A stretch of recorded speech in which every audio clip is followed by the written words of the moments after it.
Hindi madaling mag-anyaya sa tao dahil sa ating panahon, ang relihiyon ay nagiging isa pong kabiruan o isang object of ridicule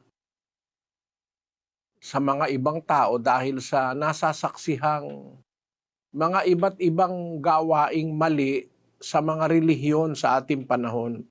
Yan po'y ipinagpauna ng Biblia doon sa ikalawang Pedro, Kapitulo 2 at versikulo 3. Umpisahan natin sa 1. Ngunit may nagsilitaw din naman sa bayan ng mga bulaang propeta, na gaya naman sa inyo'y magkakaroon ng mga bulaang guro na magpapasok sa lihim ng mga makakapahamak na mga hidwang pananampalataya na itatatwa pati ang Panginoon na bumili sa kanila na mangagtataglay sa kanilang sarili ng madaling pagkapahamak.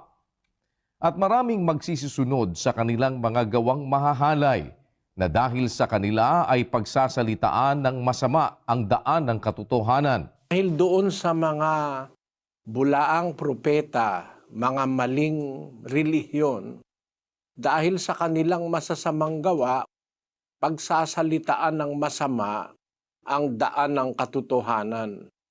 Ang isang katotohanan po, mga kababayan, meron talagang katotohanan eh. Meron talagang sa Diyos. Pero marami pong kasamaan, kakumpitensya yung sa Diyos. Naglalaban po ang dalawang ito eh.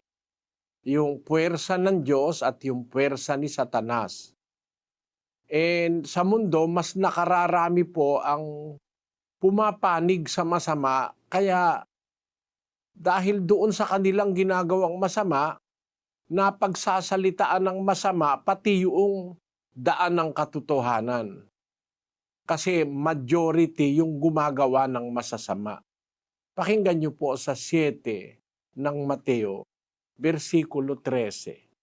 Kayo'y magsipasok sa makipot na pintuan sapagkat maluwang ang pintuan at malapad ang daang patungo sa pagkapahamak at marami ang dooy nagsisipasok. Sapagkat makipot ang pintuan at makitid ang daang patungo sa buhay, kakaunti ang nakakasumpong noon. Kung atin pong ikukumpara yung masama sa mabuti,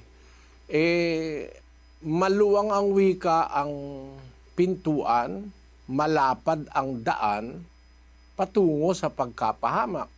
Kung ang tao po ay mapapahamak at gusto ng kapahamakan, marami kang mapupuntahang ikapapahamak. May bisyo, may droga, may sugal, may pambababae, mayroong pagnanakaw, mayroong mga kung ano-anong masasama. Pero maraming mga lugar yan na pupuntahan mo. Malalapad ang daan at maluluwang ang pintuan. Ganon din sa mga relihiyon. May mga relihiyong maluluwag. Walang bawal, kahit ano gawin mo, pwede, walang bawal. Pero ang sabi ng Panginoong Hesus, makipot ang pintuan, makitid ang daang patungo sa buhay.